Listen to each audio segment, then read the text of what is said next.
అమ్మ ఏం పేరమ్మా మీ పేరు? తాండ్రు మదనమ్మ కొత్తగూడెం భద్రాజీ ఆడికి వెళ్ళి వచ్చిన. కొత్త సీఎం వచ్చిండు కదా, మరి ఏమన్నా న్యాయం చేస్తాడేమో అని వచ్చిన. ఏంది ఏంది సమస్య ఏంది మీకు ప్రాబ్లం ఏంది? కోడలు నన్ను ఇంట్లోకి రానిత్తలేదు. ఆమెకు ఇరుపు కాగితం అయిపోయింది. 5 లక్షలు మేము కోట్ల కట్టినాం. 5 లక్షలు తీసుకుంటలేదు, ఆ ఇంట్లోకి వెళ్ళి పోతలేదు. నన్ను రోడ్డు పాలు చేసింది. నేను ఎక్కడ మీ కోడలు ప్రాబ్లం ఏంది? ఆమె ఇరుపు కాగితం చేసుకుంటుంది 20 ఏళ్ళ. 20 ఏళ్ళు అవుతుందా? చేసుకొని కూడా ఇల్లు ఇడిచి పెట్టిపోతలేదు. అంటే మీరు ఏమైనా ఇల్లు ఇచ్చిరా ఆమెకి? లేదంటే ఏమి ఇయ్యలేదు. ఇల్లు లేదు, ఏం లేదు. ఒక్క ఇల్లు ఉంటే అమ్మిండు. నాకు ఇరుపు కాగితం కావాలంటే 5 లక్షలు కోట్ల కట్టిండు.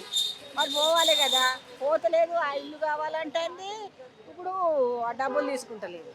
మరి నేను ఏం చేయాలి? ఎక్కడ పండాలి? ఏడ ఉండాలి? ఈ వయసులో నేను రావన్నా బతికన్నా చెప్పండి. మరి మీ కొడుకున్నారా? కొడుకులు ఎక్కడోడు అక్కడ ఉన్నాడు. నా ఇల్లు నాకు కావద్దా మేడం?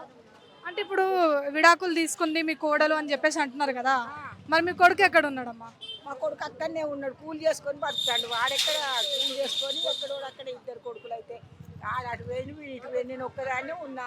ఇప్పుడు నువ్వు ఉన్న ఇంట్లోనే మీ కోడలు కూడా ఉంటుందా? ఇళ్ళకెళ్ళా నెలగొట్టింది.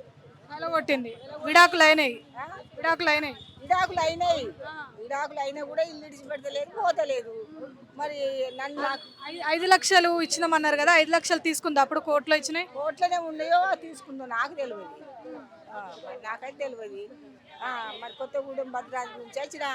ఆ న్యాయం ఉంటే ఆ సార్ న్యాయం ఉంటే నాకు న్యాయం చేయాలి, లేకపోతే ఏడ్చుకుంటారు వాళ్ళని. అట్లా కాదమ్మా, ఇప్పుడు విడాకులు ఇచ్చాక కూడా మీ ఇంట్లో ఎట్లుంటది? మీరు మళ్ళీ మీ లాయర్ని ఇట్లా మీరు మాట్లాడలేదా? లాయర్ దగ్గరికి పోయినాము, కలెక్టర్ దగ్గరికి పోయినాము. మరి ఎక్కడికి కలెక్టర్ ఆఫీసుకు పోయినా వాళ్ళందరూ న్యాయం ఏం మాట్లాడతలేరు, ఏం చెప్తలేరు, నాకు న్యాయం చేస్తలేరు.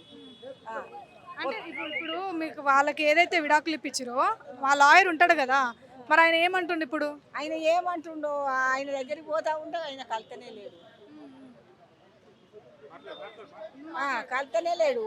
మరి అక్కడికి కలెక్టర్ ఆఫీస్కి పోయినా, పోలీసుల దగ్గరికి పోయినా, కొత్తగూడెం ఎన్ని పోలీసు టౌన్లు, అన్ని పోలీసు టౌన్ తిరిగినా, కర్నారం ఎన్ని పోలీసు టౌన్లు ఉన్నాయి.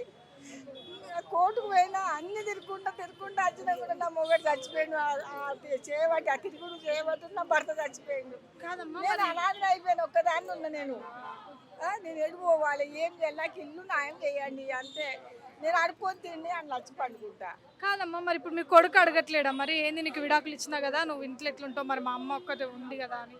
నా కొడుకుకు ఏం మాట్లాడుకుంటానో నాకేం తెలియదు. నేనైతే తిరుగుతూనే ఉన్నా, పోలీస్ స్టాఫ్ను, జైలు, కోర్టు, కన్యారం ఎన్ని జైలుని అన్ని జైళ్ళలో పంపించింది. నా కొడుకును కూడా మమ్మల్ని కూడా వేసింది. నా భర్త ఆ జైలుకి వేసిన వల్ల నా భర్త గుండె వలిగి చచ్చిపోయింది. అది చేయబట్టి ఆయన చచ్చిపోయిన బట్టి ఇంత ఆగమైపోయినా. నేను ఏం చేయాలి మేడం? నా భర్త ఈ పోలీస్ స్టాఫ్లు అంటే నాకు భయము, కోర్టు అంటే నాకు భయము. ఆ గుండెపోటు వచ్చి చచ్చిపోయిండు. అప్పటి సున్ని దింపుతాను 20 ఏళ్ళ సున్ని న్యాయం అవుతుందా? మమ్మల్ని ఇట్లా గోస పుచ్చుకుంటాను. ఎక్కడ పోయినా కూడా మాకు సపోర్ట్ ఉన్నోళ్ళే లేరు. కొత్తగూడెంలో కానీ బూదిగడ్డ కానీ నాకు సపోర్ట్ ఉన్నోళ్ళే లేరు తల్లి. అంతే మేడం, నేను ఇంకే చెప్పలేను. నేను చెప్పలేను మేడం, నాకు బాధ అనిపిస్తుంది.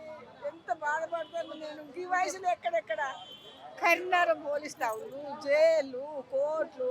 నా భర్త అట్టిగా అన్యాలంగా చచ్చిపోయాడు. ఆయనకు పోలీస్ టౌన్ అంటే భయమే, కోర్టు అంటే భయమే. హార్ట్ అటాక్ వచ్చి చచ్చిపోయాడు నా భర్త.